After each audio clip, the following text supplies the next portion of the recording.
बिस्मिल्लाहिर्रहमानिर्रहीम, अस्सलाम वालेकुम। आप देख रहे हैं वाईके न्यूज़ टीवी। मैं हूं आपका होस्ट आमिर भट्ट। आज हमारे साथ मौजूद हैं senior anchor person crime reporter Nadeem Khalid साहब। कच्चे के डाकुओं ने हमारी जो पुलिस है उन पे हमला किया है। हमले की क्या वजह है, बैकग्राउंड पे क्या है और अभी तक कितनी जो है शहादतें हो चुकी हैं, इन्हीं से जानते हैं। अस्सलाम वालेकुम सर। जी वालेकुम अस्सलाम। सर, ये कच्चे के इलाके में बड़ा अफसोसनाक वाक़या हुआ है, पुलिस पे जो हमला हुआ है। 12 एहलकार जो हैं वो शहीद हो चुके हैं और 8 इसमें ज़ख्मी हैं, जिनमें 3 की हालत जो है वो थोड़ी सीरियस है, 5 जो हैं वो टोटली स्टेबल है। ये अब जो कि अभी ज़ख्मी हैं, इनको जो शेख ज़ैद हॉस्पिटल है रहीम यार ख़ान का, उसमें रखा हुआ है। ये जो वाक़या एक इंतहाई अफसोसनाक है। पुलिस की जो अपनी एक हिस्ट्री भी होती है, उसमें भी ये उन वाक़यात में गिना जाएगा जो कि अफसोसनाक तरीन है, क्योंकि आज तक जो पुलिस की टोटल तारीख़ है, मेरा नहीं ख्याल उस की टोटल हिस्ट्री में ये पंजाब पुलिस और ये जो हमारी पुलिस है, ये पाकिस्तान के बनने से पहले की पुलिस है। और इसका जो एक्ट है वो 1935 का एक्ट अभी भी इनमें चल रहा है। तो उसमें आज तक डाकुओं के हमले में इतने पुलिस एहलकार जो हैं वो शहीद नहीं हुए, और वो भी एक हमले में। ये कच्चे का इलाका माछी का मशहूर है कि माछी का इलाका है ये, और ये कच्चा गैंग, वहाँ पर मुख्तलिफ कच्चे के इलाके में गैंग है, जिसमें ये जो कच्चा गैंग है ये भी इसी तरह लुंग एक गैंग था, इसी तरह और भी काफ़ी इस तरह के मुख्तलिफ टोलियों की शक्ल में, जिन्होंने समझें कि कई कई देहात जो हैं वो इनके कब्ज़े में है, और कच्चे का बहुत बड़ा इलाका जो सिंध में भी जाके मिलता है। तो ये उस इलाके में ये मुख्तलिफ देहातों में जो है ये बिखरे हुए हैं, और हर एक के अपने इस तरह गैंग हैं। तो ये एक कच्चा गैंग उनमें से एक गैंग है, और इस गैंग ने ये जो वाक़या हुआ है, ये वाक़या असल में ये है कि जिस तरह अब पुलिस ने, आपको पता है कि पिछले कई माह ये ऑपरेशन कच्चे के इलाके में, ख़ास तौर पे आपको याद होगा कि इलेक्शन से पहले एक ऑपरेशन जो है पूरे आबोताब के साथ ये शुरू हो गया। उस वक्त वज़ीर आला मोहसिन नकवी थे निगरान, वो भी जाके निगरानी कर रहे थे। तब ये दावे किए जा रहे थे कि इलाके को जो है वो मुकम्मल तौर पर क्लियर करवा लिया गया। अब बहुत थोड़ा इलाका ऐसा बचा है जहाँ पर ये अभी भी गैंग मौजूद है, वरना ये वहाँ से भागने पर मजबूर हो चुके हैं। तो अब जब ये इस तरह का रॉकेट लॉन्चर जो है वो उसका हमला हुआ है। सर, हम उसी तरफ आ रहे हैं। मैं यही क्लियर करना चाह रहा हूँ कि ये ड्यूटी पे जा रहे थे कि आ रहे थे, और इनकी ड्यूटी टाइमिंग क्या है, और कितनी गाड़ियों पे हमला हुआ है, और कितनी तादाद में ये लोग मौजूद थे वहाँ पे। ये पहले गात लगा के बैठे हुए थे कि इन्होंने आना है तो हमने हमला करना है। ये देखें, ये बड़ा इसके पीछे जो बैकग्राउंड है वो बड़ा ही अफसोसनाक है। अफसोसनाक इसलिए, एक तो आपको पता बरसात का मौसम है, बारिश मुसलसल किसी भी टाइम जो है वो बारिश शुरू हो जाती है, और इसी तरह उधर भी जो है वो बारिश के बाद जिस तरह सड़कें जो हैं प्रॉपर रोड तो कंस्ट्रक्शन उस तरह नहीं है। कच्चे का इलाका भी इसलिए है कि कच्चे रोड्स हैं, और वहाँ पे ये अब इस तरह होता है कि जब ये 2 शिफ्टों में ड्यूटी मुख्तलिफ पिकट्स लगाई हुई हैं इन्होंने, एक पॉइंट है, दूसरा पॉइंट है, तीसरा पॉइंट है। अब गाड़ियों पर जो करीबी जो ज़िला है वहाँ से जो है वो आती है नफरी, वो रिप्लेस करती है ड्यूटी, और रिप्लेस करके जो दूसरे होते हैं उनको एक कॉन्वाय की सूरत में जो है वो वापस ले जाती है। इसी तरह जब अगली शिफ्ट होती है वो कॉन्वाय आता है, और वो वहाँ पे हर पिकट पे जो है वो ड्रॉप करता जाता है जिन एहलकारों की ड्यूटी होती है। तो ये एहलकार जो है वो रात के वक्त, शाम के बाद जब अंधेरा हो चुका था, तकरीबन 8-9 बजे का वक्त था, ये उस वक्त ये वापस आ रहे थे, और अभी तक की इतलात के मुताबिक ये 25 लोग थे और 3 गाड़ियों पर जो है ये सवार थे। ये सिर्फ रॉकेट लॉन्चर का जो है वो हमला नहीं था। रॉकेट लॉन्चर जो है उन्होंने मारे, वो तो जो है उसके नतीजे में मौके पर ही 6 जो एहलकार है वो शहीद हो गए, और बाकी में अब भगदड़ मच गई, और उन्होंने जब भागना शुरू किया और उनको भी समझ नहीं आई कि क्या हुआ, कि यहाँ पर शायद कोई धमाका हो गया। तो उसके बाद ये वहाँ पर गात लगा कर बैठे हुए थे, और इन्होंने वहाँ पर फायरिंग उनके ऊपर खोल दी, ओपन फायरिंग।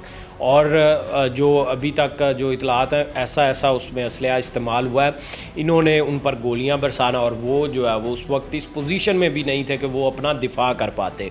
क्योंकि वो बिल्कुल एकदम उन्होंने एक्सपेक्ट भी नहीं किया था कि इस तरह का वाक़या हो सकता।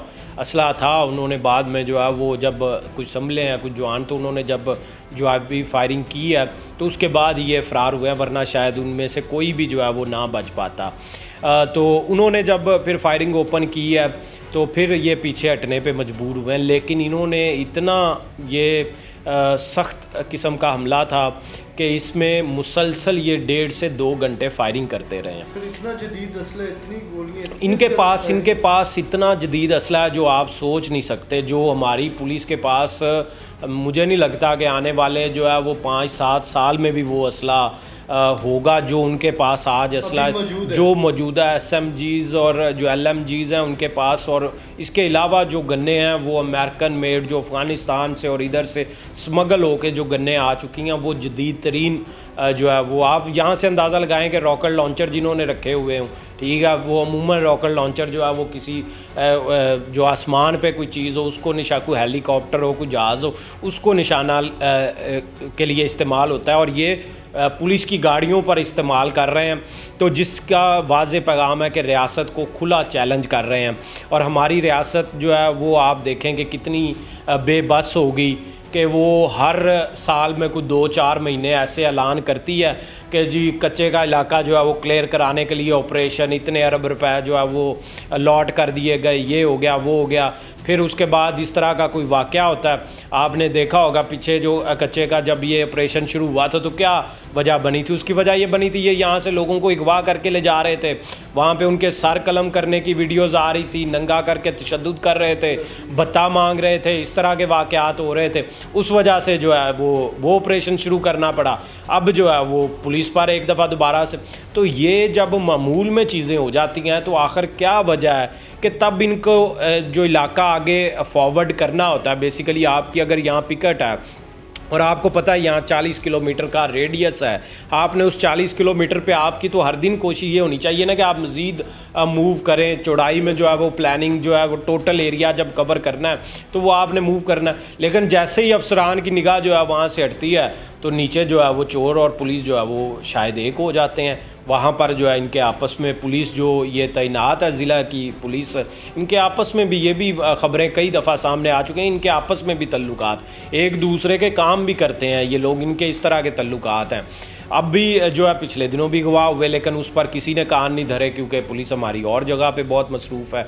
अब जो है वो अब दोबारा ये एक इंतहाई अफसोसनाक, जितना आप इसको कहें कम है, ये वाक़या हो गया। तो अब जो है वो आपके सामने अब एक दफ़ा फिर दोबारा ऑपरेशन शुरू हो जाएगा और यहाँ पर हर अटैम्प्ट जो है वो होगी हुई है लेकिन ये इलाका क्लियर नहीं हो पा रहा और ये एक नाकामी है। और बतौर एक IG के ये उस्मान अनवर साहब जो हैं इनको चाहिए कि ये ख़ुद इस्तीफ़ा दें। वहाँ पे पहुँच गए हैं, वहाँ जाके जो है वो फिर एक दफ़ा DPO SP और इस लेवल के अफसर जो हैं वो उनको बदल देंगे, ठीक है। और वो किसको बदला, क्यों बदला, वो कौन है, उसकी क्या रिस्पॉन्सिबिलिटी है, उसका तयन जो है वो किस तरह ये करेंगे वो अभी समझ नहीं आ रहा। अभी देखें इमरान मलिक DPO लगे हुए थे, रहीम यार ख़ान एडिशनल SP जो थे उनको ऑर्गेनाइज्ड क्राइम यूनिट के जो हैं वो DSP। अब इन तीनों को अगर आप ड्यूटी वाइज देखें ठीक है वो रिस्पॉन्सिबल है, लेकिन आया क्या ऑर्गेनाइज्ड क्राइम यूनिट का जो DSP था उसका अंदर क्या रोल है, SP का क्या रोल है, DPO का क्या रोल है, आखिर ये किसकी मिस्टेक है? आप पहले उसको तो पॉइंट आउट करें। अगर वो रिस्पॉन्सिबल हैं तो फिर आप उनका तबादला ना करें, आप उनको सज़ा दें, आप उनको सस्पेंड करें ड्यूटी से। अगर आप तबादला कर रहे हैं तो इसका मतलब है कि आप लोगों को एक वही वक्ती जो एक रिलीफ है कि ये कर दिया वो इसको बदल दिया। अब रिजवान उमर गोंदल साहब को जो है नया DPO तैनात कर दिया, वो क्या ऐसा करेंगे जो पहलों से नहीं हो रहा था? ये असल बात यह है कि अब सारी निगाह उधर लग जाएगी। एक दफ़ा ये वाक़या हो गया, सारी पुलिस जो है वो एक दफ़ा फिर ऑपरेशन शुरू कर देगी।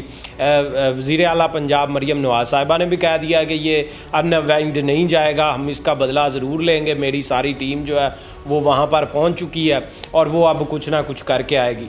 आपके सामने मोहसिन नकवी के मुंह से आपने ये लफ्ज़ नहीं सुने, आपने उस्मान बुज़दार के मुंह से ये लफ्ज़ नहीं सुने, आपने परवेज़ लाई के मुंह से ये लफ्ज़ नहीं सुने। आप मुझे बताएं कौन सा वज़ीर आला जिसके मुंह से आपने उसके टन्योर के अंदर कम अज़ कम 1 या 2 मरतबा ये लफ्ज़ नहीं सुने। तो ये लफ्ज़ तो हम सुन सुन के जो है वो तंग आ चुके हुए हैं। अब उन फैमिलीज़ का आप सोचें जिनके जो है वो शायद वही वाहिद ब्रेड एंड बटर कमाने वाले हों जो शहीद हो गए, उनको आप कंपनसेट उनकी ज़िंदगी में कैसे कर सकते हैं? और वो भी एक गलती की वजह से कि आप रात को जो है वो उनको वापस भेज रहे हैं। क्या वो इलाका इतना सेफ़ था कि वो रात को मूवमेंट कर सकते थे?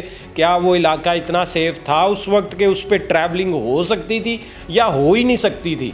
अगर ट्रैवलिंग नहीं हो सकती थी तो वो जो रात को जो उनको भेज रहा है, जो उनका कमांडर है, जो उनका वहाँ इंचार्ज है, वो रिस्पॉन्सिबल है ना जिसने उनको भेजा। जबकि वो कह रहे थे कि सुबह को ड्यूटी जो है इनकी ऑफ होती है, तो सुबह को मूवमेंट जो दिन के तो ये करते हैं मूव या डे में मूव करते हैं। रात को वो इलाका फिर भी आप जितना भी उसको सेफ डिक्लेयर कर लें वो इतना सेफ नहीं है, ठीक है। तो ये सबसे बड़ी इसमें बात यह है कि ये रात की मूवमेंट क्यों करवाई गई, और रात की भी अगर करवानी थी तो तब भी एक कॉन्वाय जब निकलता है वो सारी मेजरमेंट्स लेकर निकलता है, और ऐसे मौसम में तो बिल्कुल नहीं निकला जा सकता। मौसम ज़्यादा ज़रूरी है इसमें कि आप रात को मूव करते होंगे जी, पहले भी उन्होंने किया होगा, ठीक है, बच गए होंगे, लेकिन ज़्यादा ज़रूरी है कि मौसम जब ख़राब है तो ऐसे मौसम में आप क्यों, उनकी गाड़ियाँ फिसलन का शिकार हो रही थी, फिसल रही थी, वहाँ पे चल नहीं रही थी। और अगर आप देखें फिसलन जो है तो इसका मतलब ये है कि वहाँ पर आप स्पीड नहीं, गाड़ी जो है वो स्पीड में नहीं चल सकती।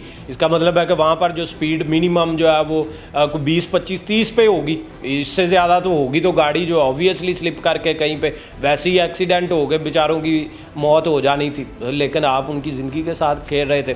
तो ये आईजी साहब को चाहिए कि वो इस्तीफ़ा दे दें। ज़्यादा बेहतर इस वक्त उनके लिए ये है, क्योंकि बतौर एक कमांडर के, और बतौर एक कमांडर के नहीं, बतौर एक ऐसे लीडर के जिसने ये ऑपरेशन लीड किया, इसको अपने मुताबिक मंतकी अंजाम तक पहुंचाया, और वो पुलिस की तरीका सबसे बड़ा वाक़या करवा बैठे, तो उनका इस्तीफ़ा जो है वो यहाँ पर अवाम को भी डिमांड करना चाहिए और उसको अखलाकी तौर पर भी दे देना चाहिए। ये तो नाज़रीन आपने भी कमेंट सेक्शन में अपनी कीमती राय से हमें ज़रूर आगाह करना है। इसी के साथ अपने होस्ट आमिर भट्ट को इजाज़त दें। अल्लाह हाफिज़।